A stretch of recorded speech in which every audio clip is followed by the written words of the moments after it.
नमस्ते। आज के इस वीडियो में हम सीखेंगे कि हैंड मूवमेंट्स या हाथों की ताकत कम हो जाती है। कई बार ऐसा होता है कि पेशेंट्स में हाथों में इंजरी हो जाती है या स्ट्रोक के बाद हाथ उतना काम नहीं करता। तो ऐसे पेशेंट्स में उनकी ताकत फिर से आने के लिए कुछ ऐसे एक्सरसाइजेस सीखेंगे जो आप घर पर भी कर सकते हैं। हैंड के दो मेन फंक्शंस होते हैं, जैसे कि ग्रास्प यानी कोई भी चीज़ को उठाना और ग्रिप यानी उसको सही प्रेशर से पकड़ना। सबसे पहले बिगर ऑब्जेक्ट से शुरुआत करेंगे, जिसमें आप बॉल जैसे मैंने अभी लिया है जो मीडियम साइज का है। तो ऐसे ही आपको जो भी ये अप्रॉक्सीमेटली ये साइज के आपको ऑब्जेक्ट्स लेने हैं। आप घर पर जो अवेलेबल है, जैसे कि कोई बॉक्सेस है जो स्क्वायर शेप के हैं, हमारे जो किचन में ग्लासेस होते हैं सिलेंड्रिकल शेप्स के, वो यूज़ कर सकते हो। बच्चों के खिलौने में कोई कोनिकल शेप के खिलौने हैं तो उसका इस्तेमाल कर सकते हो। ऐसे डिफरेंट शेप्स के अप्रॉक्सीमेटली ये साइज़ के ऑब्जेक्ट्स होने चाहिए। तो शुरुआत में बड़े ऑब्जेक्ट्स देंगे, फिर धीरे धीरे छोटे ऑब्जेक्ट्स पे आएंगे। अब हो गया कि पेशेंट का ग्रास्प तो अच्छा आ रहा है, लेकिन हाथ से चीज़ें छूट रही है, बहुत देर तक वो पकड़ के नहीं रख पा रहा है। तो इसके लिए हमें उसे स्ट्रेंथन करना ज़रूरी है। तो स्ट्रेंथनिंग के लिए हम क्या यूज़ करेंगे, तो जैसे ये ग्रिपर होता है जो मार्केट में इजीली अवेलेबल होता है, तो इसकी मदद से जो हैंड के मसल्स है उनकी ताकत बढ़ेगी। जैसे कि हम इसको पकड़ के इसको धीरे धीरे प्रेस करेंगे और जितना हो सकता है होल्ड करेंगे। इनिशियल स्टेज में हम इसको 10 to 20 टाइम्स रिपीट करेंगे। इस तरह से होल्ड किया एंड रिलीज किया। अब ये हो गया ग्रिपर।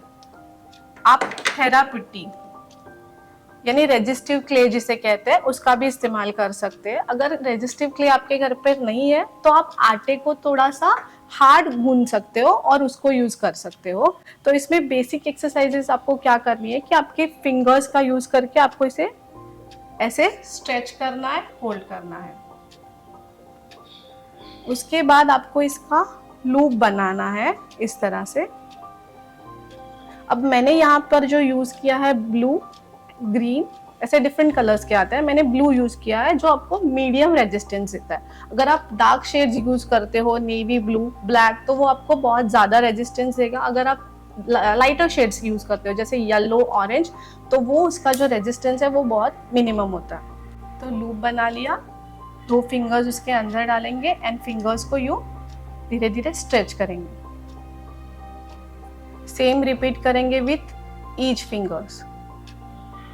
थेरापिटी नहीं है तो आपको जैसे मैंने बताया, आप घर पर ही जो हमारा आटा है उसको हार्ड गूंद के उसको यूज कर सकते हो। नेक्स्ट हम ले रहे हैं बॉल, जो इजीली, बहुत ही इजीली अवेलेबल होता है, जिसकी हेल्प से क्या होगा, आपकी जो हाथों की स्क्वीजिंग एक्शन है यानी जो ग्रास, वो तो इम्प्रूव हो ही रहा है, साथ में ग्रिप उस पर भी हम काम कर रहे हैं। तो बॉल को आपको पकड़ना है एंड यू स्क्वीज करना है। आप जितना ज़्यादा प्रेशर लगाएंगे उतनी ग्रिप ज़्यादा अच्छी होगी।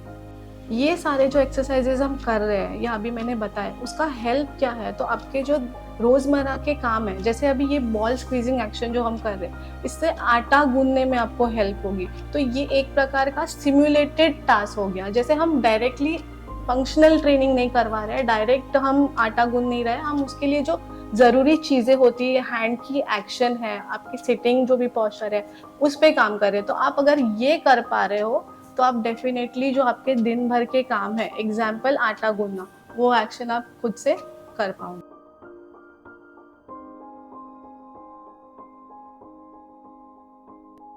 इन सारी एक्सरसाइजेस में से आपको कुछ भी डाउट्स है तो आप हमें सुकून इलिया के कॉन्टैक्ट नंबर पे कॉन्टैक्ट कर सकते हो, और आप किंग जॉर्ज फिफ्थ मेमोरियल की वेबसाइट के थ्रू भी हमें कॉन्टैक्ट कर सकते हो। हमारे यहाँ पे जो भी फैसिलिटीज़ है वो सारी फ्री ऑफ कॉस्ट है। यहाँ पर हम ओपीडीज भी चलाते हैं जो मॉर्निंग आवर्स में होती है। तो आपको अगर ओपीडी बेसिस पे आके हमें दिखाना है तो आप हमें कॉन्टैक्ट करके अपॉइंटमेंट लेके यहाँ पे आ सकते हैं। Thank you.